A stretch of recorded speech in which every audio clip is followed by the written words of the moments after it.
Tout le monde se concentre sur la brutalité du régime. Moi, j'aimerais qu'on se concentre un petit peu sur le courage et l'intelligence des manifestants syriens. Donc c'est pour cela que je vais dresser un historique de l'évolution des moyens de contestation du peuple face au régime, et je vais me concentrer surtout sur la ville de Damas, comme je l'ai dit et comme on l'a vu dans le film, le régime tente de la garder à l'écart de la contestation. Donc au tout début, j'aimerais juste parler des messages diffusés par les manifestants durant les manifestations, c'est par les banderoles. Donc le peuple syrien est un peuple pluriel qui comprend à peu près 18 confessions différentes. Le peuple a tout de suite réagi ensemble. Toutes les confessions, toutes les ethnies sont sorties manifester avec le slogan « Le peuple syrien est un, il est uni » et non au sectarisme. Le deuxième message important des révolutionnaires était d'annoncer une révolution pacifique, comme on le voit sur cette banderole. Même si tu tends ta main vers moi pour me tuer, je ne tiendrai pas la mienne vers toi pour te tuer. Car je crains Allah, le Seigneur des mondes. C'est aussi un peuple courageux et qui n'a pas hésité à envoyer des messages ou même des conseils à son régime en lui disant « Arrêtez de tuer et faites appel à la raison ». Donc on voit que ce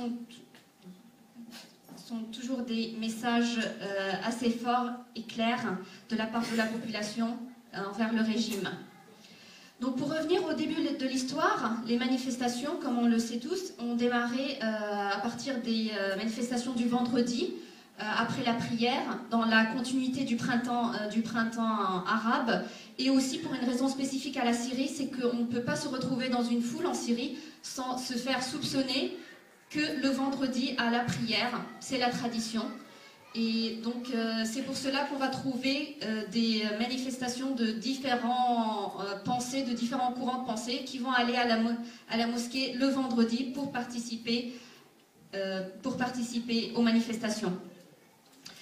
Les manifestants se sont rendus compte très vite que les manifestations du vendredi n'étaient pas suffisantes, donc ils ont accéléré, ils sont mis à manifester tous les jours, sauf que les manifestations ont été réprimées d'une manière très très violente, à coups de fusil, arrestations, comme on vient de le voir dans le film.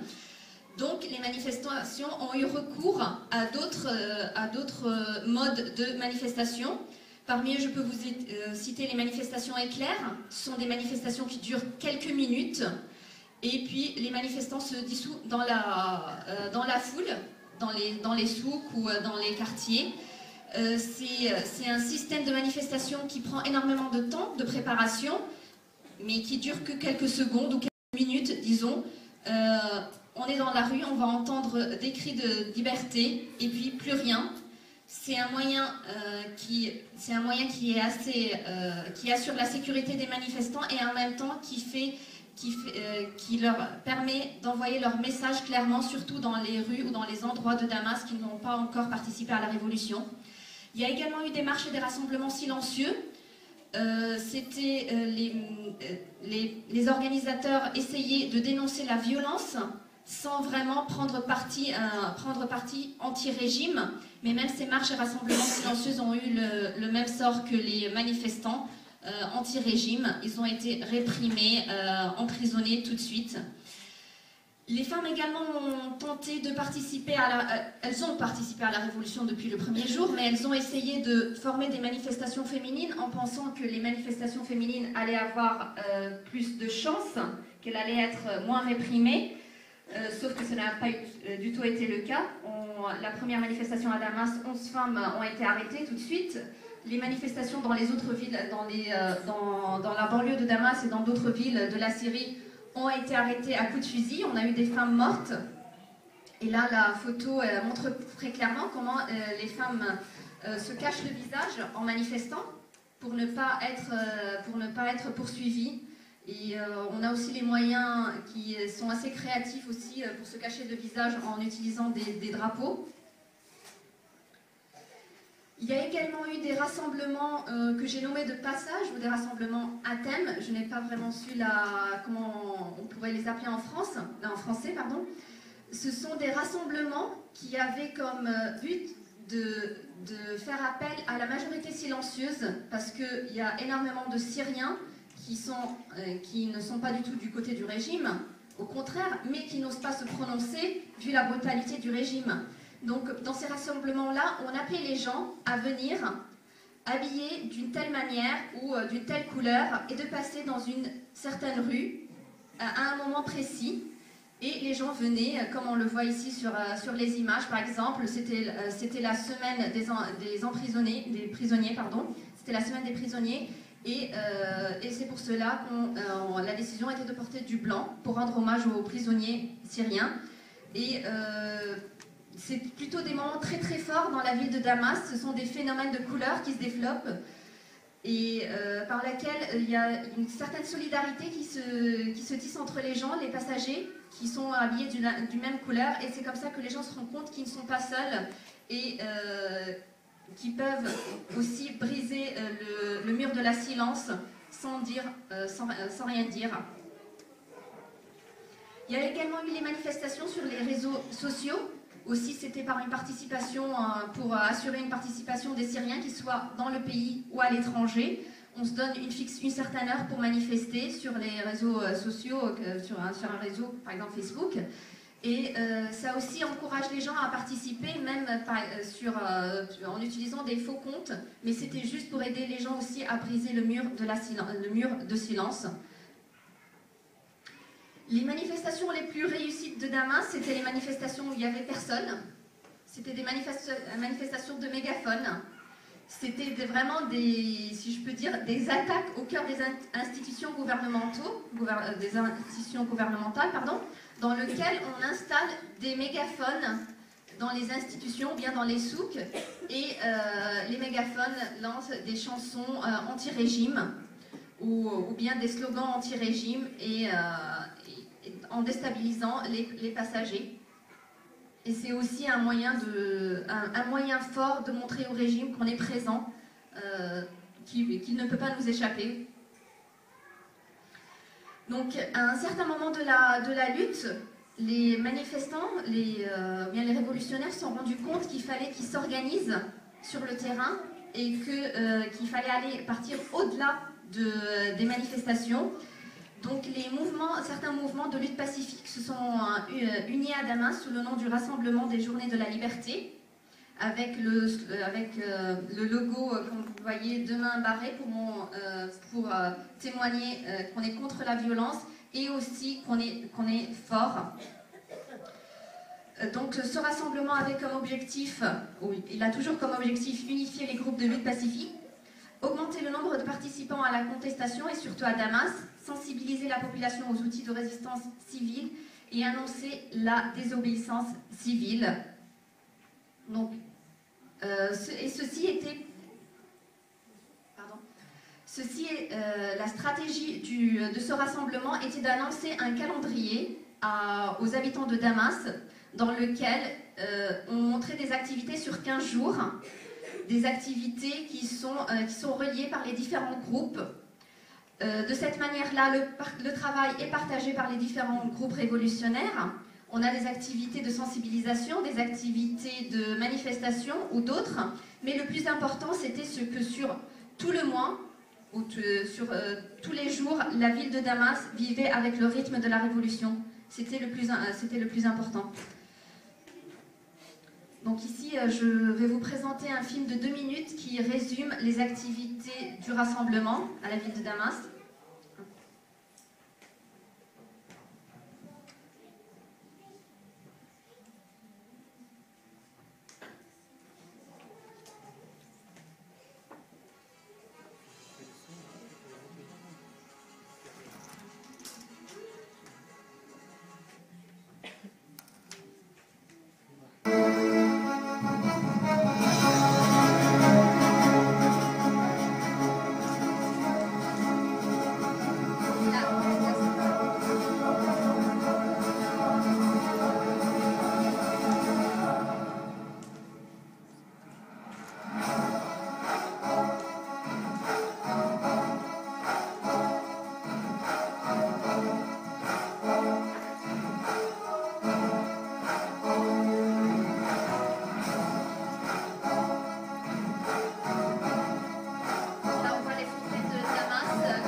les moyens de lutte.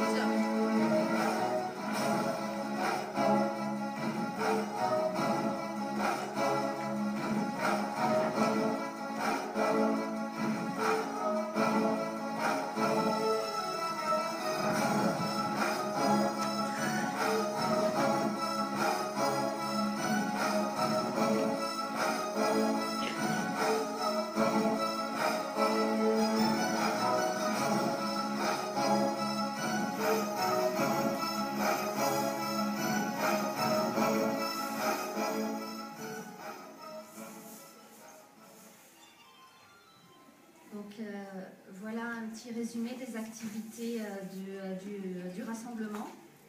Et comme on vient de le voir à la fin de la vidéo, c'est acquérir, le but étant d'acquérir la confiance de la rue en elle-même, dire qu'on a le courage et on a le pouvoir de dire non.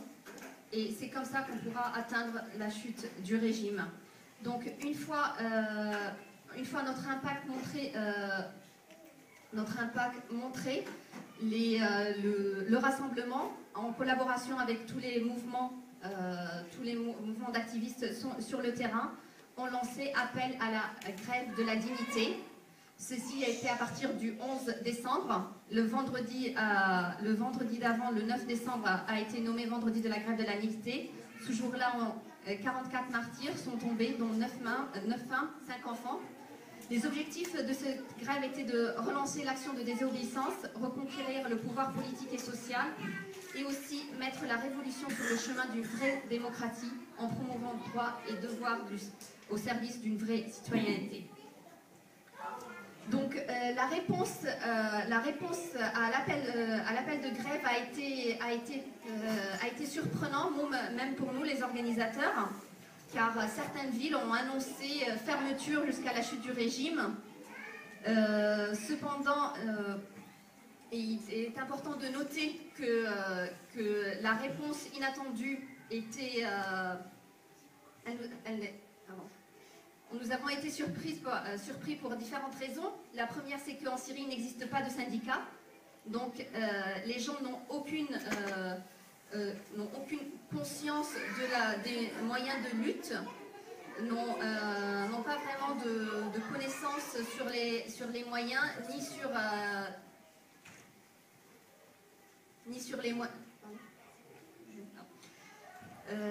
Cependant, la réponse du régime a été aussi très violente. Donc, les magasins participants se sont fait saccager, les villes participantes ont été attaquées, mais c'est pour cela que nous avons tenté de développer la grève vers des grèves plus visées, disons, et c'est comme ça que nous avons commencé à faire appel à des grèves d'étudiants.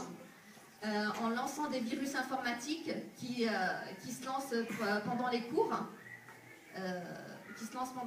ou bien en utilisant de la fausse monnaie.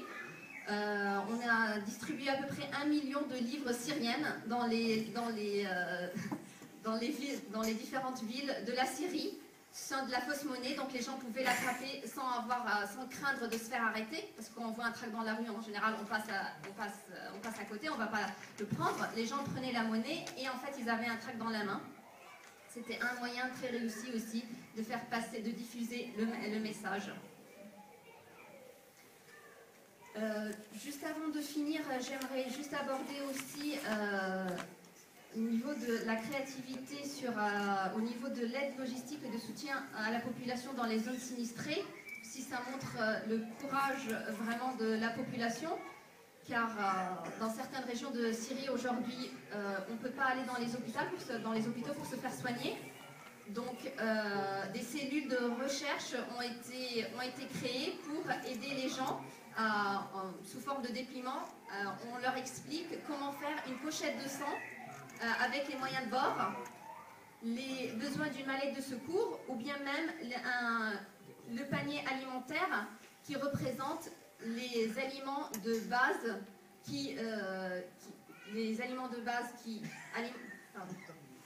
les denrées de base qui sont d'un point de vue énergétique essentiel, et qui sont peu coûteux, mais d'un autre côté qui nécessitent le moindre possible d'eau et d'électricité, car dans certaines régions en Syrie aujourd'hui on a des coupures d'électricité de 12 heures, 14 heures parfois pour des journées entières qui se suivent, et même parfois on a des coupures d'eau, les gens récoltent l'eau des pluies pour pouvoir cuisiner ou pour pouvoir boire, donc c'était aussi un moyen de les aider à continuer leur lutte. Voilà, donc j'ai terminé et je voulais juste rappeler que la créativité du peuple syrien va continuer et il va toujours trouver des nouveaux moyens pour contourner la violence du régime et pour aboutir à la Syrie libre qui l'attend, et de rappeler toujours que la révolution syrienne est une révolution pacifique, populaire, légitime, nationale et syrienne. Merci.